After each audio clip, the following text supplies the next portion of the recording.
What's up YouTube, is One Way Up here, back with another car review. And in this video I have the 2023 Volvo C40. So Volvo does have a sub-brand, which is their Polestar division, which releases exclusively electric cars, but they do also make electric cars for their personal brand as well. So in this one we do have the 2023 Volvo C40. The XC40 is the bigger, better version of this. And as you can see, the C40 is more of a coupe, streamlined version of the Volvo XC40. So this Volvo competes with the Tesla Model Y, and it is similar to some of the Mercedes EQ SUVs that are on the smaller side. But starting off with the car, the grille is not streamlined, or it doesn't have the chrome stripes as you would see in the original gas Volvos. This one is just a flat paint going across. You do have the Volvo badge right there.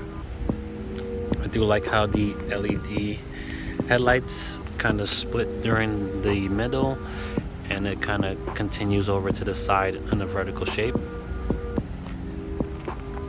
Overall, the design of the car is more sporty than you would get in a standard XC40. You do have some nice 20-inch rims that have this two-tone appearance going on down here.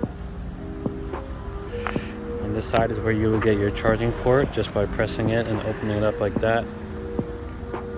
Just in the charger, there's your plug to release the charger before you pull it out. Moving over to the rear of the vehicle, I do love how the tail lights continue up along the sides of the trunk. You have your C40 badge right there. As you can see, this car is brand new. It's still got the sticker for you to wave your foot underneath the rear bumper, and it opens up the truck automatically. Now this is the all-wheel drive version, so you do have this nice recharged twin. Not sure if this is exactly for the all-wheel drive, but this car does have nice power with it. Let me turn on the LED lights. But you'll see it when the car is on. But when the car is on and the lights light up, it goes all the way up to the top, which is pretty nice. Now when you lock and unlock the car, the mirrors fold, as you can see. It has an interesting chime. Now the key that you do get on the Volvo is similar to the Polestar key, same shape and everything. It does feel a little bit more luxurious and heavier than the Polestar key. We try to get it to focus, there we go. But it's pretty simple. You have your lock, unlock, and trunk buttons on the side. On the side you have your panic button. So as you walk up to the car, you can lock and unlock it by pressing the button right there on the handle. Put your hand there, it unlocks, and it opens up. Giving you guys a look at the interior of the vehicle. These seats are really nice. I do like these seats better than the Polestar seats. You do get a nice suede material with some fake leather on the side. This car doesn't use real leather, which is common in a lot of EV makers nowadays, but it does feel like leather, which is a nice aesthetic. You guys look at the door as well. Harman Kardon sound system.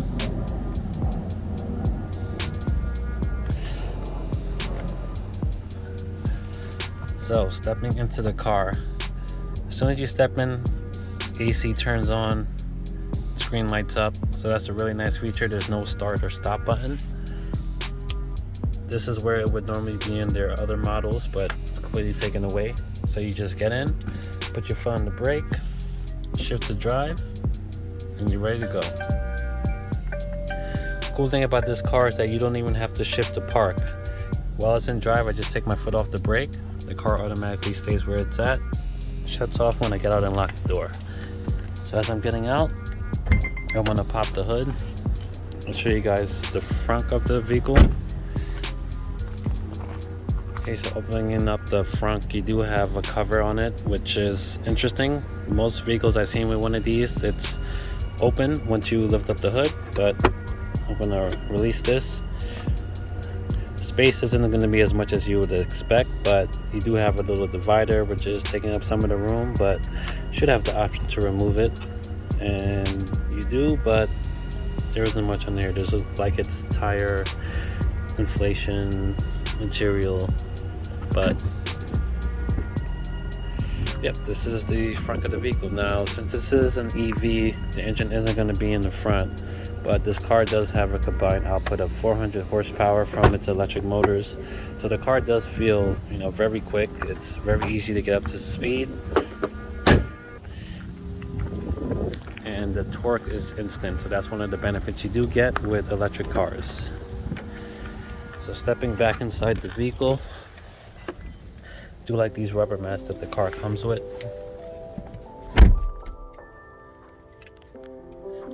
Nice steering wheel. Steering wheel is locked. Even though the screen turned on and the fence turned on, all I have to do is put my foot on the brake, and then when I shift, I'll be able to move the steering wheel freely. So starting with the steering wheel, the material, nice firm steering wheel.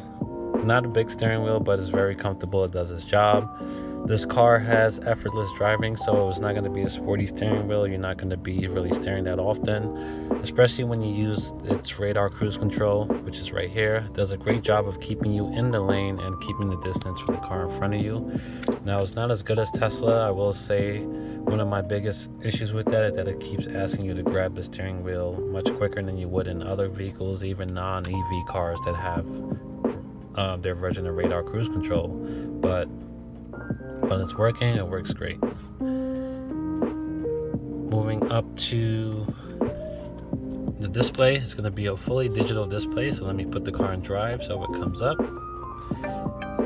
You do have your digital speedometer on the left side, and on the right side you have your meter with your power and reserve charge as the car is driving in real time.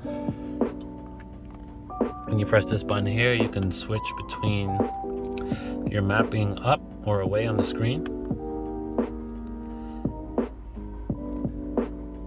Your lights are on the left side. You have your automatic and fog lights as well. And you also have your auto high beams.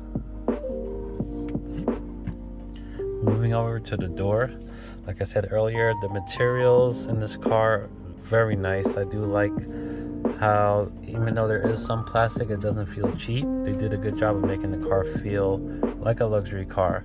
It is soft touch up here. This plastic feels nice and looks nice. It doesn't look cheap. And moving down here, I do like how this little topography display or design element lights up at night when it's dark, and it also looks cool during the day. While it's bright, it blends into the door panels and also on the dash as well, which is very nice. And moving down, you have this very nice soft carpet material. I do actually like that it decided to go this route. It goes with the character of the car, and instead of using leather or a leather-like material, it does feel very nice, and it also looks nice. It goes well with the black. Running along the interior, you do have your window adjustments down there. The windows are, let's see if they're automatic up as well. Of course they're going to be automatic down. All four windows are automatic down. Let's see if they're automatic up in the back. Yes, they are automatic up in the back and front as well.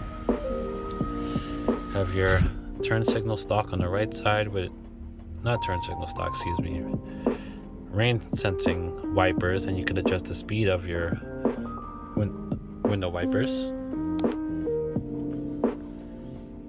But overall, the materials of the car, it's nice. I do like how it's not hard plastic, but they do have some sort of soft cloth material running along the pillars. Looking up, you do have that carpet material, soft cloth on the roof where the lights are. Do like how the lights are touch. sensitive, so they turn on, there's not actually buttons, and when they're off they still have a very soft glow to them, which gives the car a nice relaxing and ambient feel. You can have your dimming rear view mirror,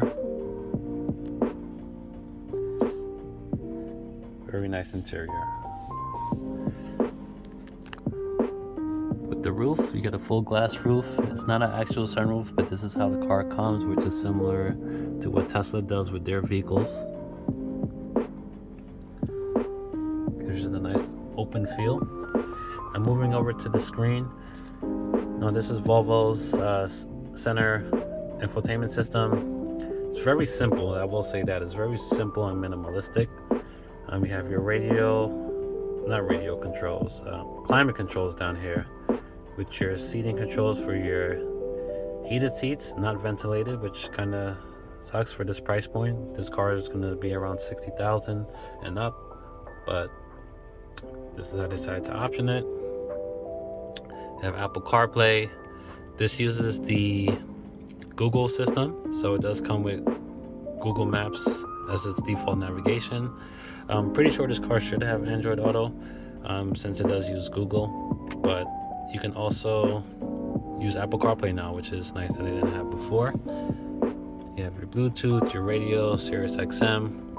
Pretty sure there's options to get additional apps as well. And you press this button, puts it at this screen. You drag this down, kind of like a tablet or a smartphone. You do have your notifications, and you can create your own driver profile. So hitting this button, you do have your cameras. The camera quality is very nice in this vehicle, I will say. So this is the rear view camera. As you shift in reverse and you turn the steering wheel, the lines do turn. And it also has a front-facing camera as well. So as you're driving below 18 miles an hour, I was on the highway, the front camera does turn on, and it's clear picture quality, which I think is a very cool feature to have. And you have your settings where you can adjust your car's driving habits. So you can make it one pedal drive. You could control how stiff you want the steering wheel to be. It does have an off-road mode, which is interesting, but it doesn't have any like eco or sport modes. It kind of has a single driving acceleration mode, but the car is pretty fast and you can kind of drive to your liking depending on how much you put your foot down. Car does have charging info. It tells you where you're at. Another cool thing about this vehicle is that it does have the option to optimize your charging during a trip. So if you want to save battery and you have your destination set, it'll control the climate and your acceleration to help optimize your battery to get as much use out of it during your trip. And the rest of the settings are pretty straightforward. Your Google system, date, time, all that stuff. Moving down, you do have your knob to control your volume, change your track, play and pause. You can also do it through the steering wheel. You have your hazards, your windows, front and rear defrosting. Down here you have your USB ports. So they've done away with the standard USBs. They've gone with the C's now. You do still have your 12 volt power outlet, so you can put your adapter in if you do have the older USB. Moving down, you have a wireless charging pad right in the center, and it does fit most phones. Even with the case on, I do have a pretty big phone. It's a Note 20 Plus, so Note 20 Ultra rather, so it's going to be a good size for even if you have those large screens. And some extra display or storage rather on the sides of the USB port.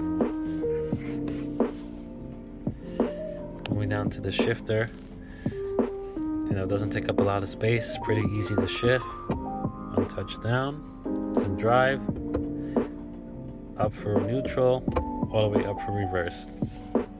It's interesting that it doesn't light up, but it's very easy to know which gear you're in because it's just very responsive and it's very simple. You do have a little compartment down here. Your cup holders, nice gloss plastic material.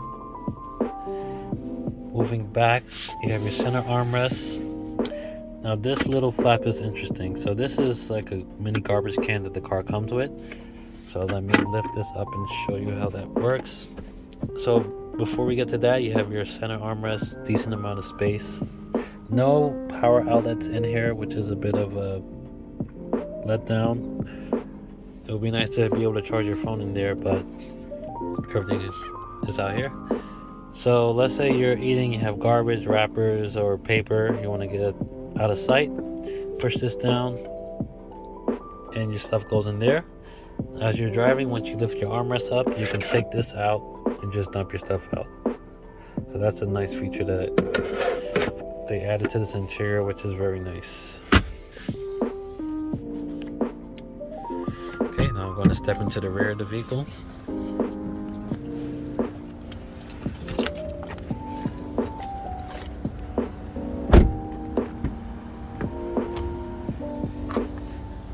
So that carpet material does continue to the rear door as well. Still soft touch material. Okay, we go to look at the seats. A little bit of storage right there on the side. Stepping into the back. Door has a nice solid close to it. We have some hooks up here to hang, I guess, your suit. These sensitive lights also continue in the rear as well, which is nice.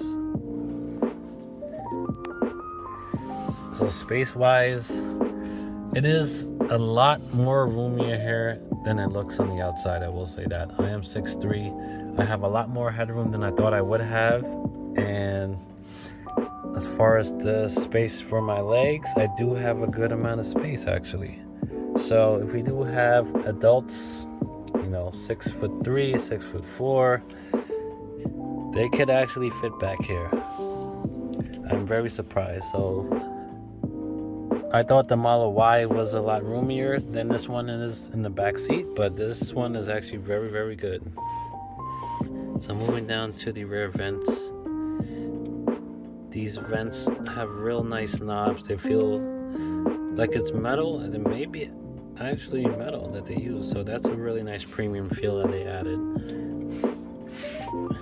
And down here you have your heated seats and an adapter for 2 USBs. So that's pretty cool that they have that. Now I'm going to step into the rear of the vehicle, or show you guys the trunk rather. So let's see. You can open it with the kick plate, or just by wiping your foot underneath the bumper like I just did. As you can see, the lights continue alongside the vehicle. Space is decent, I must say. Giving you guys a closer look. Now you can fold down the seats to add additional space, and when these seats are folded, let's see, that's on one side.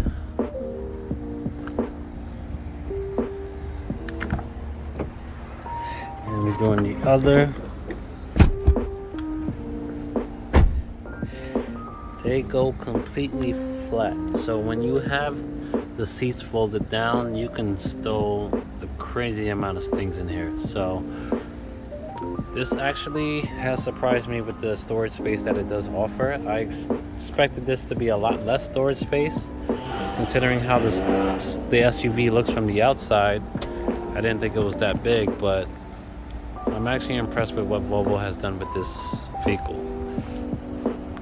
So if you are in that price range, you're willing to spend over $60,000 on an all-electric SUV, this is an alternative to the Tesla Model Y. I haven't driven this car long enough to really have a strong opinion on it, but as far as what it does offer and how it feels, I feel like it does compete well with that vehicle. So with that being said, thank you guys for watching this video, and I'll see you in the next one.